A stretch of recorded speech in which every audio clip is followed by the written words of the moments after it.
There was once a flock of sheep which were loved very dearly by their shepherd named Robert. Of these sheep there was one named Linda who wanted a husband, but she felt she couldn't find him among the fold. And she was very tired of waiting for the shepherd to find her one in his time. She waited as the days, weeks and months passed, so she decided to take matters into her own hands. She tried to flirt, and even asked the other sheeps out, but it appeared that there was no one who was either single or her type among the herd. She didn't knew Robert the shepherd had one for her, but he was a lamb, and needed to mature just a little more. But Linda was determined. She wanted a husband now and wasn't willing to wait. As night came, as all the sheep was sleeping with the shepherd, Linda escaped from the flock and said, "If I can't find him among the flock of sheep, I will find him among the wolves and convert him to a sheep." This is a crazy idea, Linda thought to herself, but I am desperate for love. As the sheep slept, Linda trimmed a number of sheep's hair and put it in a bag, till she thought she had enough but a little from each sheep so the shepherd wouldn't take notice.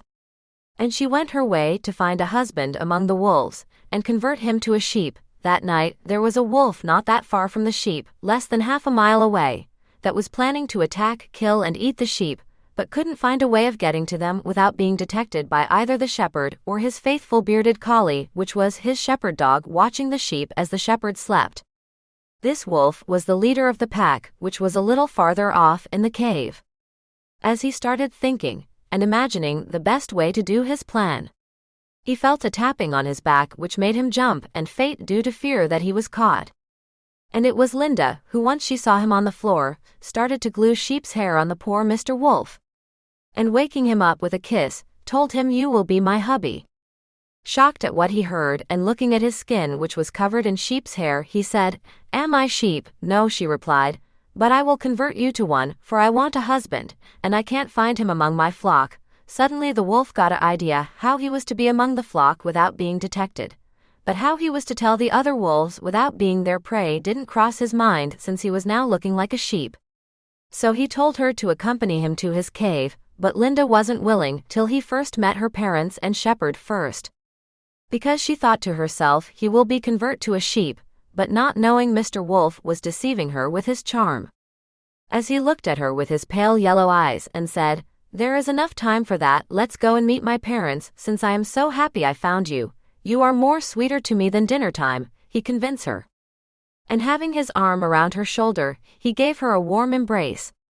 Although he said in his mind, "This feels good, but eating her will feel even better since I am hungry.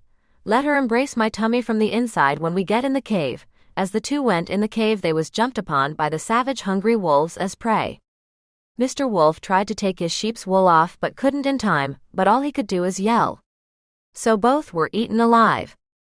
As morning began to dawn, the shepherd awoke and brought the new sheep among the herd, a perfect husband for Linda, one who surpassed every other sheep in beauty and physique. But Linda couldn't be found among the flock, as the shepherd called Linda to come. So the moral of the lesson is, in your desperateness for a mate, don't search for them among the wolves, or better said, unbelievers, for in God's time, He will bring you the one you was longing for if you just wait on Him. Psalms 27-14. Wait on the Lord, be of good courage, and He shall strengthen your heart. Wait, I say, on the Lord. 2 Corinthians chapter 6 verses 14-15. Do not be unequally yoked together with unbelievers. For what fellowship has righteousness with lawlessness? And what communion has light with darkness? And what accord has Christ with Belial? Or what part has a believer with an unbeliever?